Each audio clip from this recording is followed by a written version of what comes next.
Hi, welcome to the Chronicles of Nani. Very special edition this week. We're going to talk about animals. Maybe not as wild as I'm dressed up for them to be, but you'll hear more in a little less than 30 seconds. Stay tuned.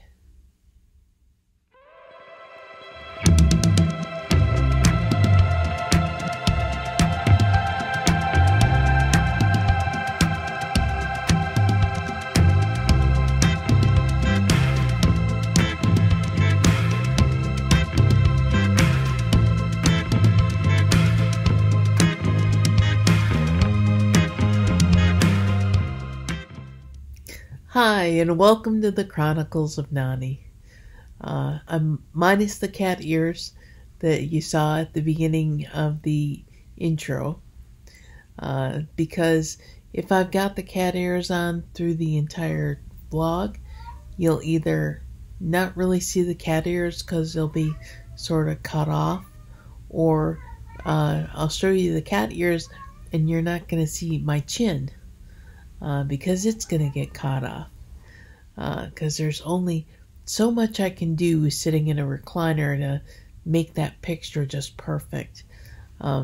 Perfect as it gets.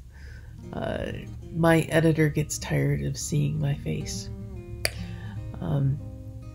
And she will occasionally get frustrated with the words and the fact that I say a lot when I'm talking. Actually, she does a really good job because you hear me say a little bit, but not as much as she does. And of course, she is my alter ego, but it's not a dual personality issue. I got a chronic illness. That's enough. And seasonal allergies. That's also, I've got more than I need. I don't need multiple personality problems. So I do know that the editor is me. And the editor knows that she is me. But it's the way that I can separate looking at my face over and over again while I'm editing. Because you know how we women are. I will find every little spot in my face that, oh my god, I need help. I should really wear full makeup, and it's really not as bad as the editor sees it. And she'll let me know everything she sees. Again, not multiple personalities. I do know that she and I are the same person. It says so in the credits. But before we get started, I definitely cyber coffee shop early enough in the day that I gotta have my coffee. You're seeing the decaf side of the coffee mug. I can guarantee you this is not decaffeinated coffee. If you look at the front of the mug, you will see that it says caffeinated. That's more me. I'm definitely a caffeinated person. You get terrible, almost migraine headaches from not having caffeine if you are a caffeine addict, which I have no problem admitting. I'm addicted to caffeine. Gotta have my caffeine or I will get those fierce headaches. Whether or not you drink caffeinated coffee or an extra shot of espresso in your latte, or if you drink Mountain Dew at the cyber coffee shop, you're definitely drinking lots of caffeine, and you're probably a caffeine addict if that's a daily thing. And so the only rule at the cyber coffee shop, make sure that you drink caffeine. Don't suffer those headaches that go with withdrawal. I often say, yes, I'm a caffeine addict. It's better than heroin. But we're not talking about caffeine today or caffeine addiction. Today we're talking about emotional support pets. There's a difference between an emotional support pet and an assistance animal. Back in 2014, I became the leader of a self-help group. We met once a month. In one meeting, we actually had somebody come in and talk to us about assistance animals, and brought in, there were a couple of assistance dogs that came in, and assistance animals, which are usually dogs, because dogs are the easier ones to train, and I can't imagine any of our cats picking up things that I drop. Although I do have one cat that I call my empathy cat, and that's Marco. Ever since he's been a kitten, he's been there when I have problems. As soon as I stop screaming and yelling from the problems, Marco is right there, because his kitty ears are sensitive. So not while mommy's screaming, but as soon as I calm down, he's right there to make sure I'm okay. And we'll talk about that a little bit more in just a minute. There's a commercial out right now that kind of bothered me when I first saw it, because it's a commercial for dog food. And in the beginning of the commercial, there's a little girl in the hospital, and the nurse comes in, and it says, "More therapy." And the nurse says, "We're going to try something different today." I don't know if it's a nurse or her therapist in the hospital, but we're going to try something different today. And a dog comes in. It's a gorgeous dog. But dog comes in, and she's just so happy to see the dog in, and they show you the picture of the dog with his head on her lap, and that's really cute. It really shows off what a beautiful dog. But the dog has a blue bandana. You can't tell it's a bandana from the close-up, and it looks like he's an assistance dog, but he's not. He's a therapy dog, and there's a world of difference. And they do show at the end of the commercial that he has a bandana on. He does not have a full vest on. That goes back to the self-help group. One of our self-help group meetings was somebody who trains and understands the assistance dogs came in. And I encourage everybody, if they had assistance dogs, to make sure they bring their dogs along. But she came in and explained how assistance dogs work. Assistance dogs are usually trained from puppies on how to be assistance dogs. Now, before you start thinking, "Oh my God, you're taking the dog life away from these dogs and turning them into work dogs," it's not like that at all. But they need to start to be trained from when they're puppies to learn the difference between work time and be a puppy time, and work time and be a dog time. Assistance dogs have working vest. When they have that vest on, they are working, and they are all work. They are assistance dogs for their person. An assistance dog, when you're in a wheelchair, is wonderful because, like I said, you drop something, they pick it up, and you're never going to get a cat to do that. So assistance animals are usually dogs. When they're wearing their blue vest, that is their work uniform. And they are all about business when they have that blue vest on. That's part of the training from when they're puppies. As soon as you take the blue vest off, they're dogs. They're just regular dogs. And they're taught that as they're being trained that when you have the vest on, you're working. And when the vest comes off, you're a happy puppy. So, and they did show us the difference between the assistance dog with its vest on and it's at work. You take the vest off and it becomes just a normal dog. Tail wagging and wanting to meet everybody at the table.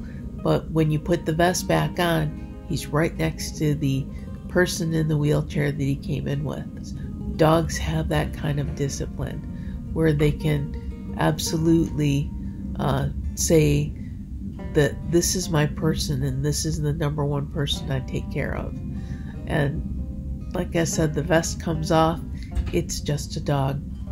And everybody can pet it, love on the dog, and the dog enjoys all of the normal stuff that a dog does.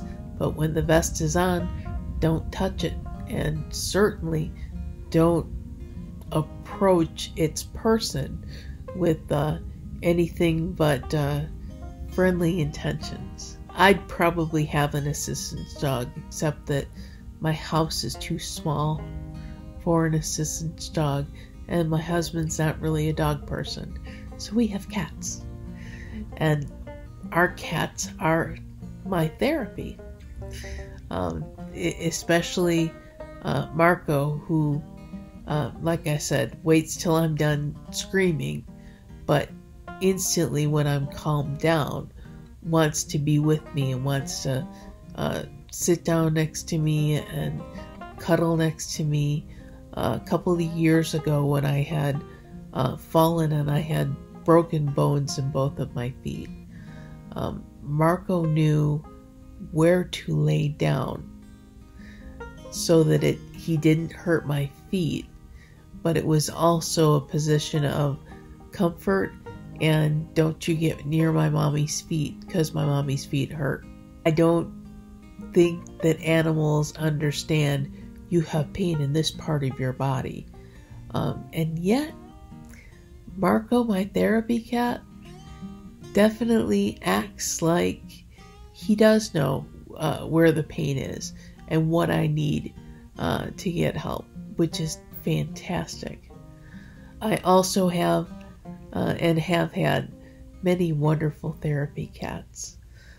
My dad is not so much a cat person, but in 1989, it was a few months after Nani had died, and my dad spent a lot of time with his mom while she was dying of cancer.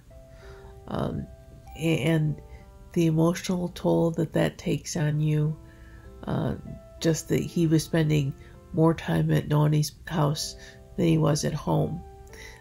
It takes an emotional toll, it takes a physical toll. And he was, after she died, pretty much just spent, just a little bit depressed, a little bit tired from everything taking care of his mother until she passed. And it was a couple months after Nani died that the assistant to our president, the company I was working for, had found a kitten. She wanted to find the kitten a home before her son discovered the kitten. So she brought it to work to find the kitten a home. And I ended up grabbing up the kitten and saying, you know what? If my dad doesn't want me to have the cat, I will live in my car with the cat, and that's where the cat and I will live. And my dad walked in, and I lost my cat. Because he walked in, and the cat was up on the back of the chair, and their eyes met, and I always say that their eyes met and the clouds separated and you could hear angels singing, and the cat became my dad's cat. I think because my dad needed company, and Ozzy knew when she came home that she had a greater purpose, and she became Daddy's cat. And when I refer to my dad's cat, that's who I'm talking about.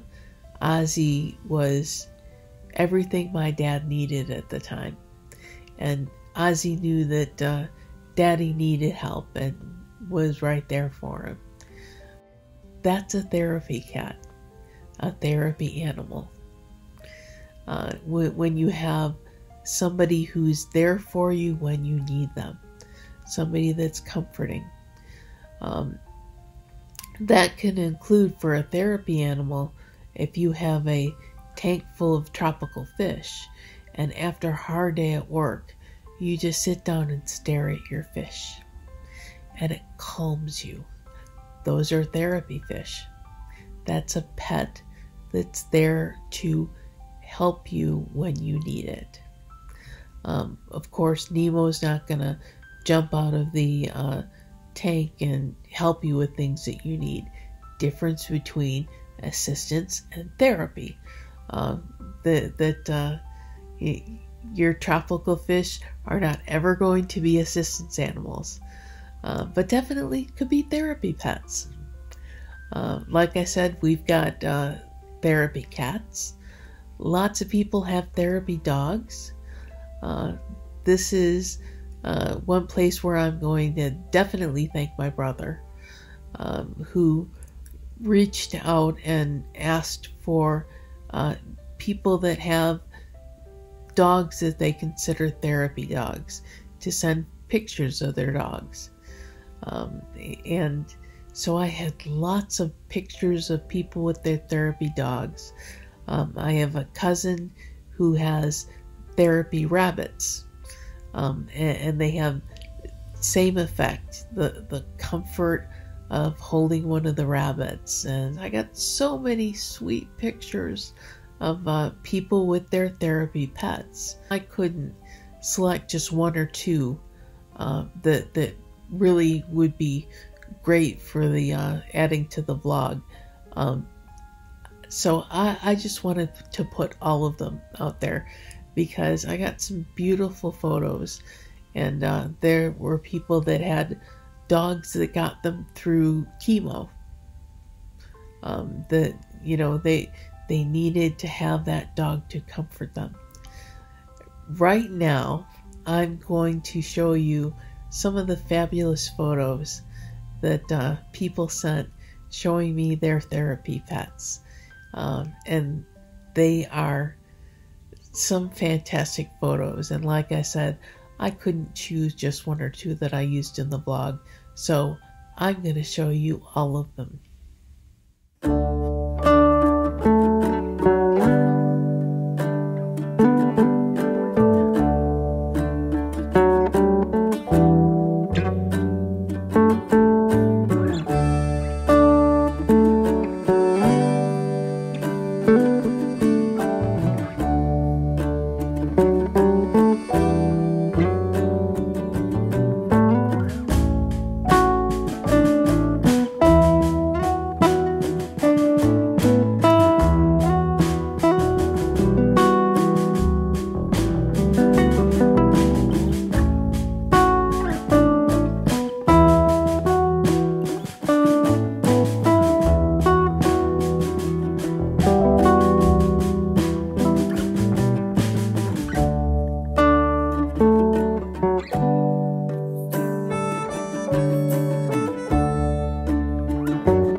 Wasn't that a fantastic video?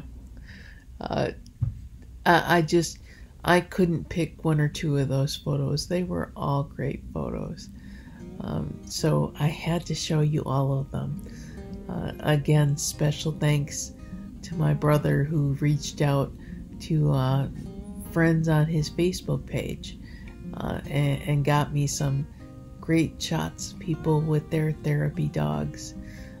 Whether it was the dog who was there that got you through chemo, dog who's just always been there to comfort you and knows when you have a bad day. Because we've got therapy cats, I didn't have a lot of pictures of emotional support therapy dogs. So I asked Dave if he could help me out. You do have that relationship with your emotional therapy animals because they are part of your family and they are fantastic for comforting you when you need it. And yes, even the aloof cat can be, it knows when you need comforting. So I definitely thank you to everybody who sent photos.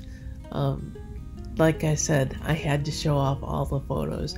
I couldn't choose one or two. They were all beautiful animals, and they were all beautiful people being comforted by those animals. As usual, I'm going to encourage you to subscribe.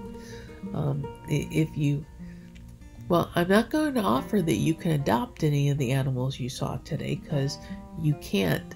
They found their person and their person has found them, and you're not going to be able to make a separation. But I will tell you that find that animal that will calm you. If you don't have a pet, golly, you should have, because everybody has those days where you feel depressed, where you feel exhausted. Not just people with chronic illnesses, but boy, do we have those days. But everybody has those days, and an emotional support pet can really help. So if you don't have a pet, find the one that's right for you, and enjoy having that pet to take care of you and take care of it. So hit the subscribe button. That's it for this week. Chronicles of Nani premieres every Friday at 8 o'clock in the morning. If you can't join me for the premiere, 24/7 cyber coffee shop, and you can have coffee with me anytime that works for you. And on that note, I will see you next week, and have a fantastic week.